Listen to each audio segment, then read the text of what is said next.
Bonjour everyone. In this week's travel segment, we explore Cameroon.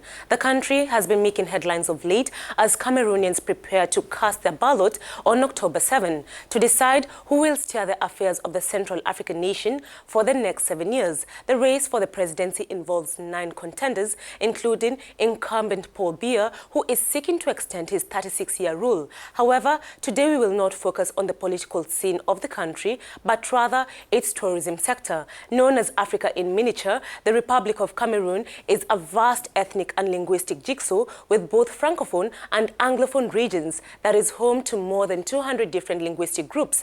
Cameroon also boasts of the richest and most diverse wildlife in the continent and is a dreamland for safari lovers, eco-tourists, hikers and culture seekers. With reasonable road infrastructure, travel is a lot easier than in many parts of Africa. Cameroon's tourism industry continues to blossom, taking advantage of the country's natural treasures. The total contribution of travel and tourism to Cameroon's GDP was $2.4 billion or 7.2% of GDP in 2017 and is focused to rise by 4.6% in 2018, according to the most recent economic impact report by the World Travel and Tourism Council. I spoke to Chantal Lewat, the national president of the Hotel Industries and Tourism Employers Federation, on what steps the government is and can undertake to ensure that this becomes a reality. Take a listen. We have put a lot of money on AFCON. AFCON 2019, which will be held in Cameroon with 24 countries, will be a mini World Cup. And we would like to use this opportunity to boost tourism in our country. As you certainly know, there are events like this which gives the opportunity for the country to develop itself on the tourism level. It is true that we will be opposed to the fact that the phenomenon of Boko Haram and the difficulties we have in the northwest and southwest regions are a handicap. But I think that the government is working to ensure that security returns and that all our visitors who will do us the honor of coming during the AFCON are reassured.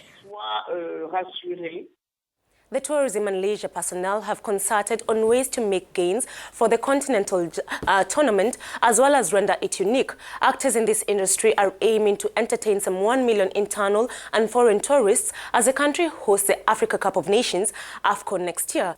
Despite all the positive news over the past 2 years, Cameroon has seen a decline in its tourism sector due to the restive Anglophone region, among other challenges. However, the government and tourism bodies have initiated certain measures to ensure that tourism flourishes in the country. Take a listen to what Chantal had to say. There is an internal tourism which is not very developed. Indeed, the luck Cameroon has is that all the regions are beautiful and cultivable.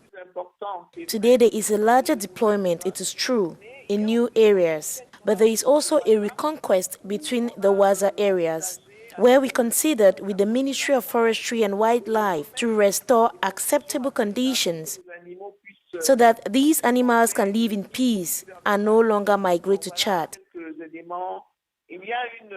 So these are some of the elements. There is a commission set up between the Ministry of Tourism, Forestry and Wildlife to ensure that there are really measured actions. As per the norm, I have picked a few fun facts about Cameroon. Did you know Cameroon means shrimp or crevette en français? Portuguese explorers reached the coast in the 15th century and named the area Rio dos Camarões, Shrimp River, which became Cameroon in English. Second, Cameroon has been called Africa in a miniature, as one can see the wild animals, sunny beaches, mountains, extraordinary landscapes, forest walks, and many other attractions, which is spread all over the African continent. Third, music and dance are an integral part of Cameroonian ceremonies, festivals, social gatherings, and storytelling. Cameroon is a land of makossa. Well, if you didn't know, I urge you to listen to Manu Dibango, Charlotte Dipanga. Fourth, the country boasts and prides itself for its successful national football team. In 1990, Cameroon became the first African country to enter the quarter-final of the FIFA World Cup. The indomitable Lions went to win the gold medal at the 2000 Sydney Olympic Games. I leave it at that. I leave it at that, and I urge you to keep following us on social media platforms. Be sure to share your comments or suggestions. Until next time, do enjoy the rest of your viewing.